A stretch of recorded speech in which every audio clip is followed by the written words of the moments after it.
أعوذ بالله من الشيطان الرجيم. بسم الله الرحمن الرحيم. الحمد لله رب العالمين والعاقبة للمتقين والصلاة والسلام على أشرف الأنبياء والمرسلين وخاتم النبيين وعلى أهل بيته الطيبين الطاهرين المعصومين وأصحابه أجمعين. ونشهد أن لا إله إلا الله وحده لا شريك له ونشهد أن محمدا عبده ورسوله. أما بعد، قال الله تبارك وتعالى في محكم كتابه تنزيله وهو أصدق الصادقين وقوله الحق. أعوذ بالله من الشيطان الرجيم. لقد أرسلنا رسلنا بالبينات وأنزلنا معهم الكتاب والميزان ليقوم الناس بالقسط. صدق الله العلي العظيم. تمام تعریف اللہ تبارک و تعالیٰ کی بارگاہ میں پیش کرنے کے بعد تمام درود و سلام اس کے حبیب آخر زمان تاجدار مدینہ سرکار دو عالم خاتم النبیین رحمت للعالمین حضرت محمد مصطفیٰ صلی اللہ علیہ وآلہ وسلم ان کے آل پر بھیجنے کے بعد حمد و ثنا کے آخر میں اللہ تبارک و تعالیٰ کی عظیم کتاب قرآن مجید فرقان الحمید سورہ حدید سے آیت نمبر 25 کی ابتدائی کلمات تلاوت کرنے کا شرف حاصل کیا۔ انشاءاللہ آج کے جمعے کے خطبے میں مختصر طور پر انشاءاللہ اس آیے کریمہ کی چند کلمات کو موضوع سخن بنا کر چند آرائش انشاءاللہ بیان کرنے کی جسارت کروں گا۔ اس آیے کریمہ میں اللہ تبارک و تعالیٰ اپنے تمام انبیاء کے تمام اپنے امتوں میں بھیجنے کے مقاصد کو بیان کرتے ہوئے اللہ تبارک و تعالیٰ فرما رہا ہے کہ لقد ارسلنا رسلنا بالبینات وانزلنا معهم الکتاب والمیزان لیقوم الناس بالقسط۔ بتحقیق ہم نے نازل کیا، ہم نے بھیجے میرے تمام رسولوں کو واضح دلائل کے ساتھ اور کتاب کے ساتھ، یہ اس لیے کہ لیقوم الناس بالقسط، تاکہ تمام لوگ انصاف پر قائم رہیں، عدل انصاف کو برائے کر لائے اور تمام نیک امور انجام دینے کی کوشش کرے اور تمام منکرات سے بچنے کی ہمیشہ فکر میں رہے۔ تو آج جمعے کا خطبہ ہے، مختصر پر مبنی ہے، لہٰذا اصلاح معاشرہ اور ہماری ذمہ داری کے اوپر چند انشاءاللہ کلمات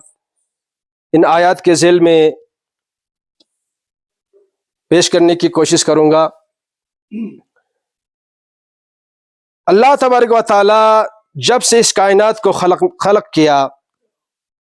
اور اس کائنات میں مختلف دور گزرے اور مختلف دور کے حساب سے مختلف نظریہ رکھنے والے قوم آتی گئی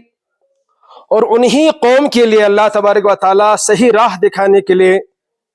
صحیح منزل مقصود پر پہنچانے کے لیے اللہ تبارک و تعالی نے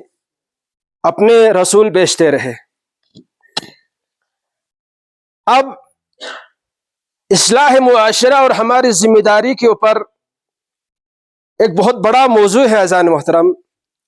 لیکن انشاءاللہ جمعے کا خطبہ ہے، بہت کم وقت میں ختم کرنا ہے انشاءاللہ۔ آئندہ خطبات میں بھی انشاءاللہ ان پر روشنی ڈالنے کی ہم انشاءاللہ کوشش کرتے رہیں گے۔ لہٰذا آج چند آیتوں کی ذیل میں اصلاح معاشرہ اور ہماری ذمہ داری کے اوپر چند کلمات بیان کر رہے ہیں۔ اب اصلاح معاشرہ اور ہماری ذمہ داری، اصلاح معاشرے سے کیا مقصد ہے، کیا مطلب ہے؟ یعنی کہ وہ معاشرہ جس میں ہم اور آپ زندگی کرتے ہیں، جس معاشرے میں ہمارا اٹھنا بیٹھنا ہوتا ہے، جس معاشرے میں ہمارے تمام لین دین ہمیشہ قائم رہتا ہے، اس معاشرے میں ہمارا کردار، ہمارا گفتار،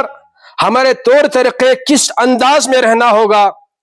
یہ قرآن اور حدیث کے ذیل میں ہم کو بخوبی سبق ملتا ہے کہ ایک معاشرے میں ایک انسان کے لیے اس معاشرے میں کس طریقے سے اپنے زندگی کو صرف کرنا ہے۔ کیونکہ آج تک یعنی کہ خاتم النبیین حضرت محمد مصطفیٰ صلی اللہ علیہ وآلہ وسلم تک کتنے انبیاء گزرے ہیں، ہر دور میں اللہ تبارک و تعالی انہی قوموں سے ایک ایسے نمائندے بھیجے تاکہ ان کو صحیح طریقے سے ان کو سمجھا سکے کہ صحیح راستہ کیا ہے۔ اب اصلاح معاشرے میں ہماری کیا ذمہ داری ہے حضرات محترم؟ یہ اس بات پر ہمیں توجہ دینا ہوگا کہ اصلاح معاشرے سے یہ معلوم پڑتا ہے کہ یعنی کہ معاشرے میں ہر طریقے سے اچھائیاں پیدا ہو اور برائیوں سے لوگ بچے رہے۔ لیکن اچھائی کا ماحول پیدا کرنے کے لیے اور برائیوں سے بچے رہنے کے لیے کون کون سے کرداروں پر ہمیں توجہ دینا ہوگا، کن کن کے اوپر ذمہ داری عائد ہوتی ہے، اس چیز پر ہمیں توجہ دینا ہوتا ہے۔ اصلاح معاشرے سے یہ بات نہیں عزیزان محترم کہ اصلاح معاشرہ یا اس معاشرے کے کسی بڑے کے اوپر ذمہ داری ہے یا اس معاشرے کے علماء کے اوپر ذمہ داری ہے، ایسا نہیں ہے۔ یا اس معاشرے کے جو بڑے ہوتے ہیں، جو سربراہ ہوتے ہیں، چاہے دینی ہو چاہے دنیاوی ہو، ان کے اوپر فقط ان کی پر ذمہ داری نہیں ہوتی ہے۔ اس معاشرے میں جو سربراہ ہوتے ہیں ان کا کام ہوتا ہے کہ کہیں ایسے بات پیش آئے جہاں پر ان کا رول ان کا ادا کرنا ہو، وہاں ان کے سربراہوں کی ضرورت پڑتی ہے۔ ورنہ اصلاح معاشرے کے لیے فردر ہر کسی کے اوپر ذمہ داری عائد ہو جاتی ہے تاکہ اس کے ذریعے سے اصلاح معاشرہ ہو، معاشرے میں اصلاح ہمیشہ قائم رہے۔ اس کے لیے اگر ہم اور آپ کسی معاشرے کی اصلاح چاہتے ہیں تو ہمیں کسی دوسرے کے اوپر توجہ نہیں دینا ہوگا کہ فلان شخص یا فلان لوگ یا فلان قوم صحیح طریقے سے زندگی نہیں کرتے ہیں، صحیح طریقے سے اپنا کردار نہیں نبھاتے ہیں۔ نہیں، اصلاح معاشرے کے لیے ہمیں فردن اپنے اوپر کیا ذمہ داری ہے اس چیز کو سمجھنا ہوگا کہ جس معاشرے میں میں رہتا ہوں یا جس معاشرے میں کوئی شخص رہتا ہے تو اس کی ذمہ داری بنتی ہے کہ پہلے خود کی اصلاح ہو۔ جب تک خود کی اصلاح نہ ہو تو باقی معاشرے سے اصلاح کا امید رکھنا یہ بے معنی ہوتا ہے حضرات محترم۔ لہذا جس معاشرے میں جو بھی رہتے ہیں فردن ذمہ داری عائد ہو جاتی ہے کہ پہلے خود کی اصلاح ہو، تاکہ خود اصلاح ہونے کے بعد ہو سکتا ہے دوسرے لوگ بھی اس کو دیکھ کے یا اس شخص کو دیکھ کے اپنے آپ کو اصلاح کرنے کی، اپنے آپ کو صحیح کرنے کی، اپنے آپ کو درست راستے میں رکھنے کی وہ کوشش کر سکتے ہیں۔ اسی لیے اصلاح معاشرے کے لیے کوئی خاص شخص باہر سے نہیں آئے گا عزیزان محترم، انہی قوم سے انہی معاشرے میں رہنے والے کی ذمہ داری عائد ہوتی ہے، کیونکہ اللہ تبارک و تعالیٰ قرآن پاک میں جا بجا ارشاد فرمایا ہے کہ وَمَا أَرْسَلْنَا مِن رَسُولٍ إِلَّا بِلِسَانِ قَوْمِهِ لِيُبَيِّنَ لَهُمْ، یعنی کہ میں نے کوئی رسول نہیں بھیجا، یعنی کہ ہم نے کوئی رسول نہیں بھیجا لیکن انہی قوم کی زبانوں میں، تاکہ لِيُبَيِّنَ لَهُمْ، تاکہ ان کو بیان کرنے میں ان کو آسانی ہو، تمام حکم احکام کی بیان میں ان کو سہل اور آسان ہو، تو لہٰذا انہی کی قوم کی زبان میں اللہ تبارک و تعالیٰ نے رسول بھیجے ہیں۔ اور قرآن پاک کی دوسری جگہ میں اللہ تعالیٰ ارشاد فرماتا ہے وَلَقَدْ بَعَثْنَا مِن كُلِّ أُمَّةٍ رَسُولًا أَن يَعْبُدُوا اللَّهَ وَاجْتَنِبُوا الطَّاغُوتَ، یعنی کہ اللہ تبارک و تعالیٰ نے ہر امت میں انہی کی قوم سے رسول بھیجا ہے تاکہ أن يعبدوا اللہ، تاکہ وہ اللہ تعالیٰ کی عبادت کرے، وَاجْتَنِبُوا الطَّاغُوتَ، اور تمام شیطانی، تمام سرکشی، تمام اللہ تبارک و تعالیٰ اور اس کے حبیب کے نہیں کی ہوئی چیزوں سے وہ بچ سکے۔ تو اللہ تبارک و تعالیٰ یعنی کہ قوم کی اصلاح کے لیے ہر امت میں، ہر قوم میں سے انہی میں سے رسول بھیجا، نہیں تو اللہ تبارک و تعالیٰ کوئی دوسرا شخص بھی بھیج سکتا تھا، ایک فرشتے کو بھیج سکتا تھا۔ اسی لیے مشرکین بارہا کہتے تھے کہ رسول ایسے طرح انسان تھوڑی ہو سکتا ہے، یہ رسول کھاتا بھی ہے پیتا بھی ہے، ایسا رسول تھوڑی ہو سکتا ہے، رسول کوئی امتیازی شخصیت کا مالک ہونا چاہیے، نہ کہ وہ بھوک کا کوئی محتاج ہو، پیاس کا وہ محتاج ہو۔ لیکن اللہ تبارک و تعالیٰ نے ان کے جواب میں کیا فرمایا کہ ہم نے رسول بھیجا ہے، ہر انہی کی قوم سے رسول بھیجا ہے تاکہ ان کو سمجھانے میں آسانی ہو، اس کی معاشرے کی اصلاح میں ان کو کوئی رکاوٹ پیش نہ آئے۔ اور دوسری جگہ میں جو زبان کا ذکر کیا گیا کہ ہر قوم میں انہی کی زبان میں ان کے رسول بھیجتے ہیں تو انہی کی زبانوں کے ذریعے سے اصلاح کرنے میں آسانی پیدا ہو جاتی ہے۔ اسی لیے رسول مقبول صلی اللہ علیہ وآلہ وسلم کو اللہ تبارک و تعالیٰ نے یعنی کہ اس دوران یعنی عرب کے ماحول میں تھے، عرب کے دور میں عربی کی زبان چلتی تھی، تو لہٰذا انہی عربی کی زبانوں میں اللہ تبارک و تعالیٰ نے اپنے کلام کو اپنے حبیب پر پہنچایا تاکہ لوگ صحیح طریقے سے سمجھ سکے، دین کو سمجھ سکے اور اصلاح معاشرہ کر سکے۔ عزیزان محترم، رسول مقبول صلی اللہ علیہ وآلہ وسلم کو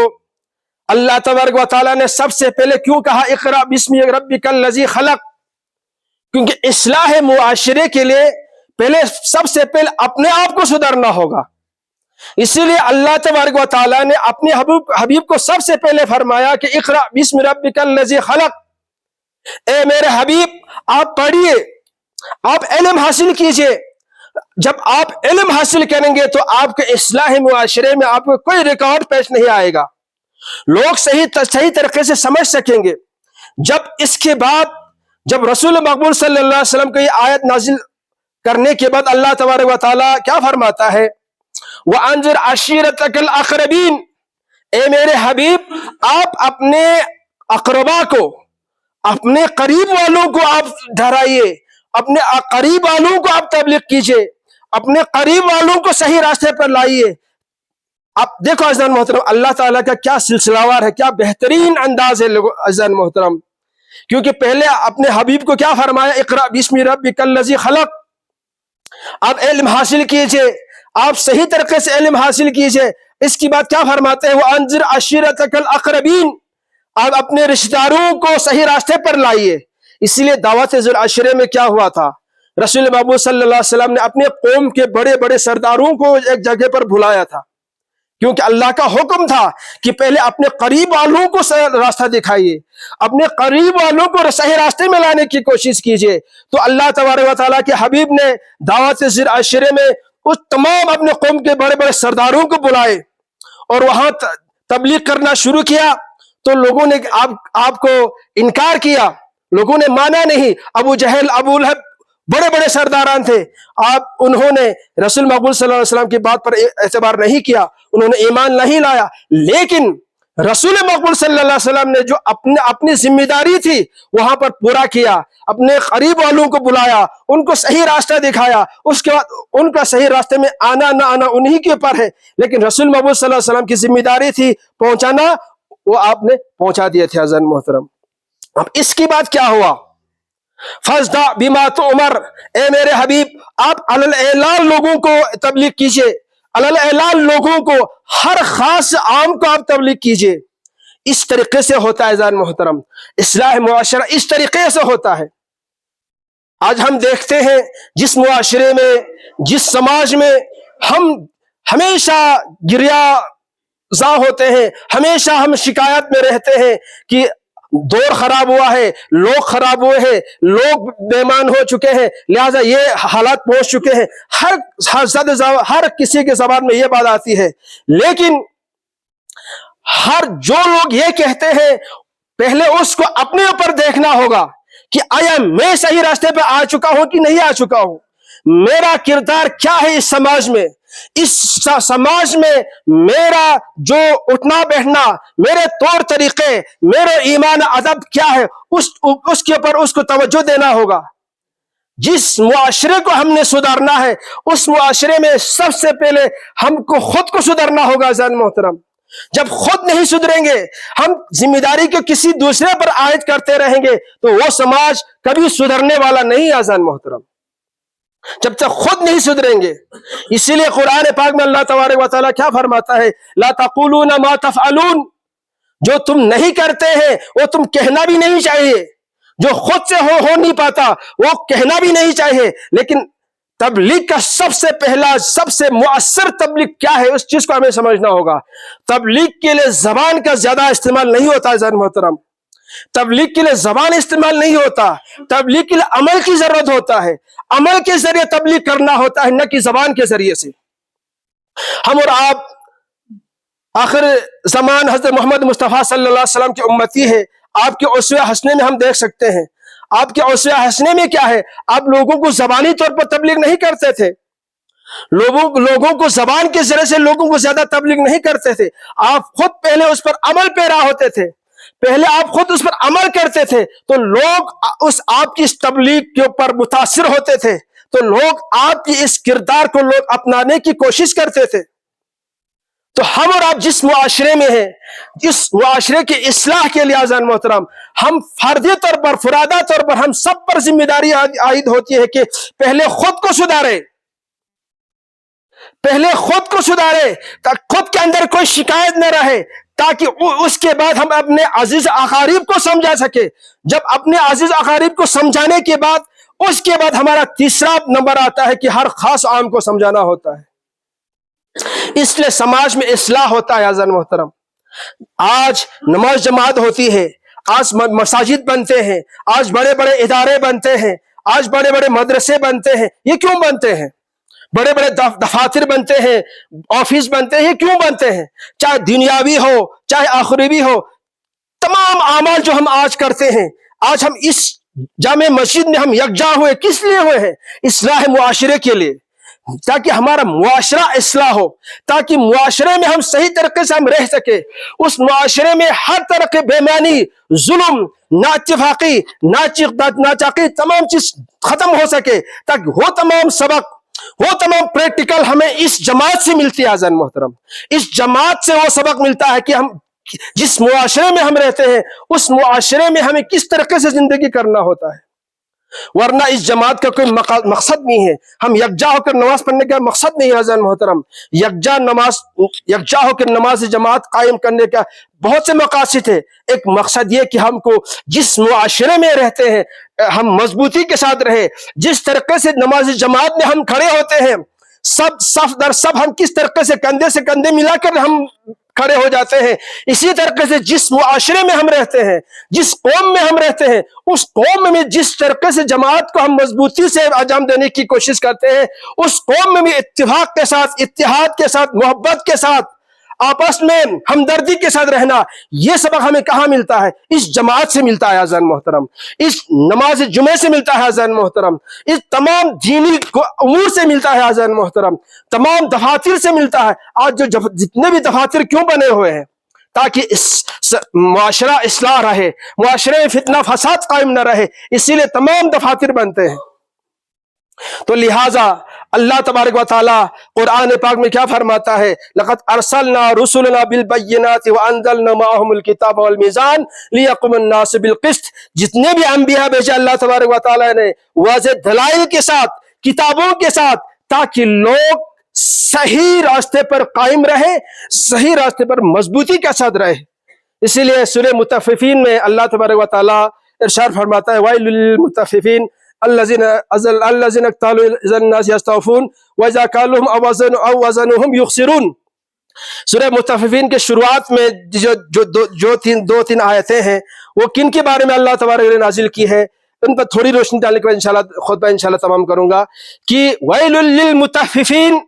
ویل ہے ان لوگوں کے لیے جو کمی کرتے ہیں۔ اب بعض مفسرین نے صرف اس کو تولنے سے اس کو تفسیر کیا ہے کہ ہم دکاندار اور جو ہے کوئی چیز تولتے ہیں ان میں کمی کرنے والے، لیکن وسیع تفسیر میں یہ آتا ہے کہ کمی کرنے سے کیا مراد ہے؟ کمی میں ہر چیز میں کمی کرنا، جہاں تک کہ سوچ میں بھی کمی کرنا، یعنی کہ میرے لیے وہ سوچ صحیح ہے لیکن دوسرے کے لیے اس سوچ کو ہم برا سمجھنے لگتے ہیں، اس میں بھی یہ آ جاتا ہے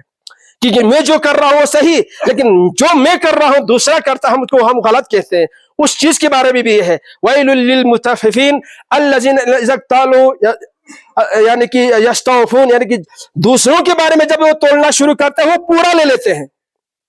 دوسرے سے پورا لینے کی کوشش کرتے ہیں، اب دوسرے کے لیے تول کے دینے کی کوشش کرتے ہیں تو یخسرون، وہ اس میں کمی کرتے ہیں۔ اس سے کیا مراد ہے عزیزان محترم؟ یعنی کہ ہر اس چیز، ہر وہ بات، ہر وہ کام جو دوسروں کے لیے ہم اس چیز کو یعنی کہ ناحق سمجھنا، اور جب وہ تمام باتیں اپنے پر جب عائد ہو جاتی ہے اس کے لیے اپنے لیے جائز سمجھنا، اس چیز کو کہتے ہیں وَيْلٌ لِّلْمُطَفِّفِينَ۔ اسی لیے رسول مقبول صلی اللہ علیہ وسلم ارشاد فرماتا ہے ہر انسان اگر یہ سمجھے کہ مجھے کسی چیز میں کمی نہیں کرنا ہے، چاہے سوچ میں بھی ہو، چاہے کسی سے اگر ہم کسی سے تنازع کی صورت میں بھی، مال جائیداد کی صورت میں بھی، یا زمین کی صورت میں بھی، جائیداد کی صورت میں بھی، اگر کوئی شخص یہ کوشش کرے میں کسی بھی طریقے سے میں اپنے پاس کوئی بھی چیز نہ رکھوں گا تاکہ میرے سے دوسرے کو کوئی شکایت ہو، اگر ہر شخص یہ سمجھنے لگیں گے، ہر شخص اس نظریے کو مضبوطی سے تھامیں گے تو سماج میں معاشرے میں کوئی شکایت نہیں رہے گا، کیونکہ ہر کوئی یہ سمجھتا ہے کہ مجھے اپنے لیے نہیں سوچنا ہے، مجھے دوسروں کے لیے سوچنا ہے۔ اگر اس سوچ کو پیدا کریں گے تو وہ اصلاح جو ہے سماج میں، معاشرے میں ہمیشہ اصلاح قائم رہتا ہے۔ تو عزیزان محترم،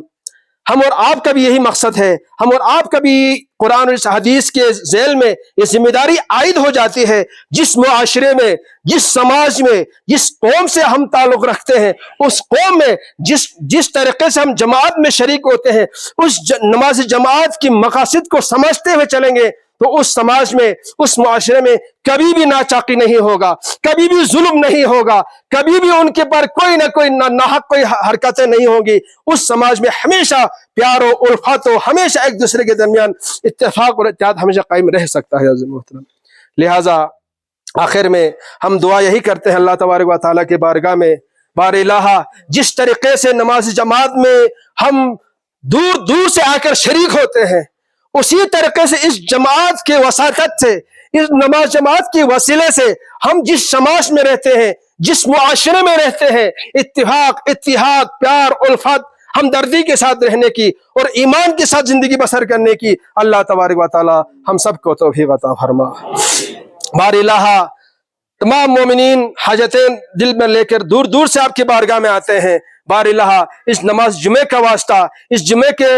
مخصوص ساعت کا واسطہ ان تمام حاجتوں کو پورا فرما کر ایمان کے ساتھ اور قرآن اہل بیت کے ساتھ ایک دوسرے کے درمیان پیار الفت اور محبت کے ساتھ زندگی بسر کرنے کے اللہ تبارک و تعالی ہم سب کو توفیق عطا فرما۔ اور مخصوصاً جو بیمار ہیں، علاج معالجے کے دور سے گزر رہے ہیں، اللہ تبارک و تعالی ان کو شفاء کل عطا فرما۔ وآخر دعوانا ان الحمدللہ رب العالمین۔ اللہم صلی علی محمد۔